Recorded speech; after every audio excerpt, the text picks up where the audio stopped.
You think you know possession. You think a priest, a cross, and holy water can save you. But what happens when the demon you face is older than Christianity itself? This is the terrifying true story of a missionary family in Ecuador who believed they brought God to the jungle, only to find the jungle was already claimed by something ancient. When their young son, Elliot, vanishes into a cursed cave, he returns changed, not by the devil, but by Supi, the indigenous god of death. Witness the collapse of their faith as they learn that to save their child, they can't rely on prayer.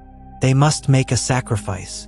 The movie begins by showing Candace and Joel, a couple who have come to preach Christianity in a remote, rural area of Ecuador. Every day, Candace joins a local father to baptize the villagers. A little distance away, their son, Elliot, is bored and playing with his toy plane with two local children, Raul and Tomas. But then a strong gust of wind suddenly comes and blows Elliot's plane away, dropping it into an old, dark cave. Elliot, thinking it's just an ordinary cave, starts to go inside to retrieve his plane. However, Raul and Tomas quickly rush over, look terrified, and stop him. They try to explain to him that the devil lives there, and their parents have forbidden them from going inside. But Elliot dismisses these warnings as mere superstition and enters the cave. In the darkness, he somehow manages to find his plane. But just as he picks it up, a hand suddenly emerges from the darkness and grabs his wrist. In the struggle, Elliot's watch falls off right there. Elliot uses all his strength to free his hand and somehow manages to escape and run away from there. That night, he quietly joins his parents in the village, distributing warm food and serving the people, acting as if nothing happened.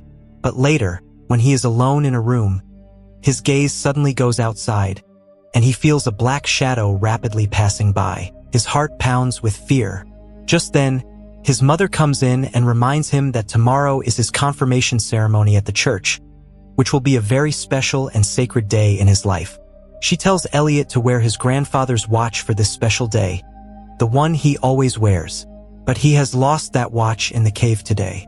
So, he hesitantly lies to his mother, saying the watch was left at home, and promises to wear it tomorrow morning before leaving. Secretly deciding to retrieve his watch, he somehow musters the courage and goes back to the cave in the darkness of the night. But this time, the scene inside the cave is completely different and frightening. There is a scary mask with a demonic face lying there. Corpses of dead rats are scattered all around, as if some terrible sacrificial ritual had taken place. Elliot is trying to understand all this when several venomous scorpions suddenly start crawling up his feet from the ground. In his panic, while trying to escape them, Elliot twists his ankle and falls right there. The next morning, when his mother wakes up, she doesn't see Elliot in his room. Frantically, his parents search for him all over the house, but Elliot is nowhere to be found. When Candace goes to the village searching for him and meets Elliot's friend Raul, Raul tells them about Elliot going into the cursed cave yesterday. They worry that Elliot might have gone back into the same cave, so they also head toward that cave searching for Elliot. But before they can enter, an old village shaman stops them and informs them that their son is resting in his hut. He takes them to his hut. Candace finds the inside of the hut quite scary, but then they see Elliot sleeping in a corner, and she starts to wake him up. The shaman tells them he gave Elliot an herbal drink, but it will take some time for him to fully regain consciousness. However, Candace doesn't feel the place is safe, so she manages to wake Elliot up and starts leading him toward the church, supporting him. On the way, they meet an old woman from the village. Seeing Elliot stumbling, she offers him her wooden cane. But as soon as her eyes meet Elliot's, she suddenly screams in fear, "Take him away from here! The devil is in his eyes." Elliot's mother tries to explain to her that everything is fine, but the old woman is extremely terrified. So, she takes Elliot away from her and brings him to the church, where the father begins the ritual to purify Elliot. Candace is happy for her son that he is finally moving forward on God's path. But the next moment, when she sees a scorpion crawling on Elliot's neck, she starts to panic, and she also feels that Elliot's demeanor has changed. Later that same day, An uproar spreads throughout the village when the same old woman who saw something in Elliot's eyes mysteriously drowns in the river and dies. The villagers are stunned to see her in such a state. No one understands the cause of her death. But in the evening, when Candace sees a strange smile on Elliot's face at the funeral, for a moment she, too, starts to believe the old woman's words, that maybe the devil has truly entered Elliot, and perhaps he is the one who killed the old woman. Their worry intensifies that night when Elliot is again missing from the house. In a panic, she rushes outside without thinking, and finds Elliot a short distance from the house, lying still and stiff in a strange, terrifying state. His body is completely caving in from the inside, as if a fire is burning within him. They bring him inside and, without wasting any time, immediately place him under the shower. As soon as the cold water touches his body, Elliot lets out strange, frightening screams. The clean water flowing from the shower suddenly turns completely black, and the next moment, with a terrifying, ear-splitting scream, Elliot becomes completely normal again. But his parents understand that whatever happened was not normal at all. The next morning, filled with fear and anger, Candace goes straight to the shaman's house and, without stopping, accuses his follower standing outside, saying, "Your shaman has cast black magic on my son." But upon returning home, Elliot's father refuses to believe that the shaman could do such a thing to their son.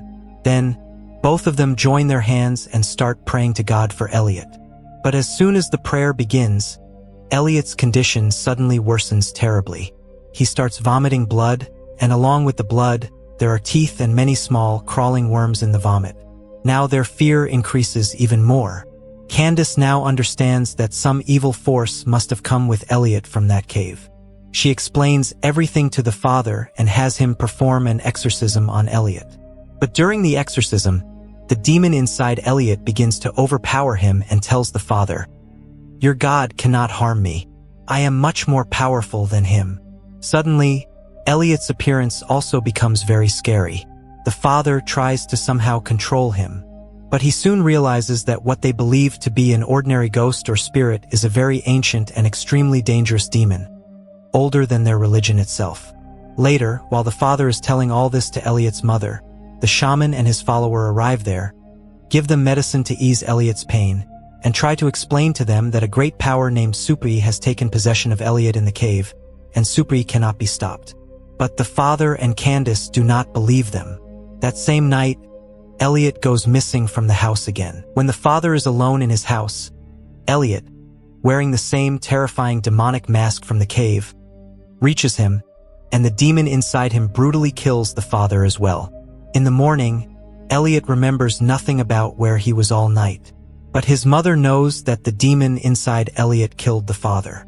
Later, when they are burying the father in front of the church, Candace suddenly has a delusion of seeing Elliot in the church, and when she follows him, she accidentally knocks over a burning candle in that delusion.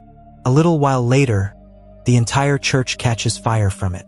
They quickly join the villagers and try to extinguish the fire, but the church burns down to ashes right before their eyes. When Elliot's father returns home at night, the demon inside Elliot attacks him and severely injures him. Now, both of Elliot's parents begin to lose faith in their God. But Candace decides she must fix Elliot somehow, and in desperation, she finally brings Elliot to the shaman and begs him, "Fix whatever you did to my son." But the shaman explains to her that none of this is his doing, but rather the work of Supi, the god of death, who lives in that cave. He has taken possession of Elliot's body. So, Candace, now willing to do anything to save her son, agrees to his terms and cooperates with him. After that, the shaman takes them to the cave and begins a ritual, seating Elliot in front of a fire. He also warns Candace that Supi, the god of death, cannot be defeated. He can only be overcome through bargaining. Then, along with the chants, the Supi inside Elliot begins to emerge in his terrifying form. The shaman also gives Candace the herbal drink for their ritual. After that, they go into a trance and try to bargain with Supi through different visions. But Candace can't understand how Supi took possession of Elliot even after his baptism. So, Supi himself tells her that the entire nature of this place is him. so he cannot be escaped. He is also angry at the preaching of their religion on his land. But eventually, they manage to strike a bargain with Supi and return from the trance. Supi has also left Elliot's body. However, Supi now possesses the shaman and, through him, gets his own follower killed.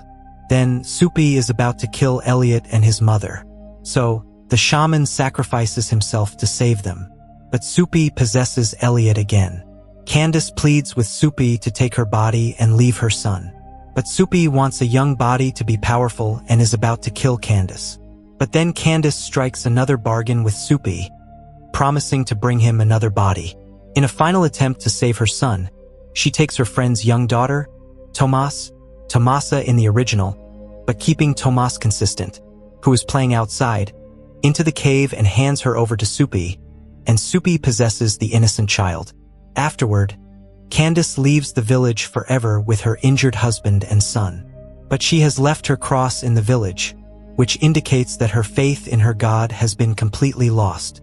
With this, the movie ends right here. This story forces us to ask a terrifying question. What is the true cost of faith? Candace and Joel gave up their comfort, their mission, and ultimately, they gave up their morals just to survive a threat their religion never acknowledged. They left their cross behind, a symbol of their broken belief. It leaves us wondering, if you were pushed to that dark edge, what would you sacrifice to save your child from an enemy you can't even name? Let me know your thoughts in the comments below. Would you have made the same deal? And if you found this deep dive into religious horror and ancient myths chilling, make sure you hit that like button and subscribe to the channel. We post new, mind-bending movie breakdowns every week. Thanks for watching.